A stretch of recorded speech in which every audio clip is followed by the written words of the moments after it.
Welcome to Mr. Thorpe's GCSE revision of Philosophy and Ethics, Unit B601, The Nature of God. So in this unit we're going to look at a range of subtopics that the unit Deity and the Nature of God deals with. The first thing we need to look at is why is it actually people believe in God in the first place? Well, there are a number of reasons that people suggest.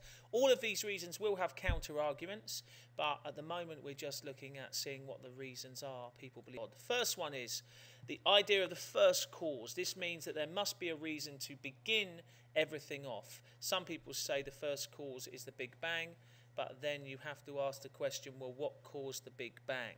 And theists, who are people who believe in God, would say that the first cause has to be God, because you don't get something from nothing. Second reason we're going to look at is some people claim to have experienced God. This means that in some way they've either had a vision or dream where they've seen God and it's transformed or changed their lives, and they then go on to live a completely different life because of this experience. People like Bernadette of Lourdes is one of these who had a religious experience. This experience convinces them that God exists, and they live a life based on that experience.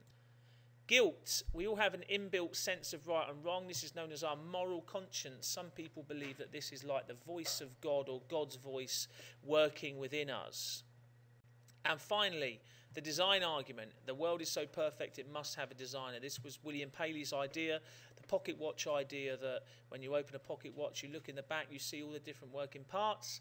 You know that it's been designed by a designer, someone who has thought, intelligence. When you look around the world, he said, you see that it's much more perfectly put together than a pocket watch. Therefore, it must have a designer. There are four basic reasons why people believe in God. You've got other ones such as upbringing, and even some people who've read the Bible have come to believe in God because of that. So there are others there as well.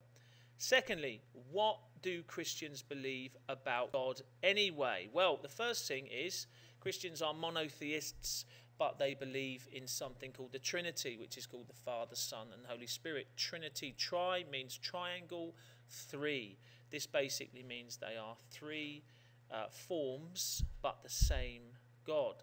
So the Son, Jesus, obviously is God's Son, represented as Jesus, who walked on earth, who became human flesh, and spoke and talked to people. The next one, the Father, is known as the Creator. He looks after, protects as well, a bit like a father should. And then you have the Holy Spirit, which is the active force or power of God that actually does the creating. So that's a really important part of what they believe about God. He is also seen as eternal, which means he's outside of time and space. That means he has to be invisible, because you cannot be eternal and visible, because if you're outside of time and space, you can't be physical. Second thing, he has to be everywhere, omnipresent, because he is eternal, outside of time. He can be everywhere at all time. Creator, that means he can make things. He is a creator power. Good and loving. God is seen as good and loving. He loves everyone equally and cares for everything. All-powerful. God is known as a creator. He created everything, all life and all forms of life. Therefore, he has to be all-powerful. Also known as judge at the end of life, that God will judge every human being for their lives, how they've lived, what they've done, and also what they haven't done. Therefore, this God is seen as a judge. So how is God active in the world today? So obviously religious people believe that God is not just an idea, a form, or a spirit, that actually in some way that God is active in the world today. So first things is through, if you think about Jesus, Jesus healed the sick, did miracles as well, and his teachings are still around today. So people can still read about Jesus, still understand about him, and still follow his teaching. So that's one way he would still be active in the world today, through his teachings and ideas. Miracles. Some people say God still does miracles. People visit Lourdes. 4 million Roman Catholics a year roughly visit Lourdes, and some claim to have miraculous healings. That is also God being active in the world today through his Spirit healing people. Some people may even pray for things, for example, This is a silly picture of someone praying for God to ask them to find a parking space.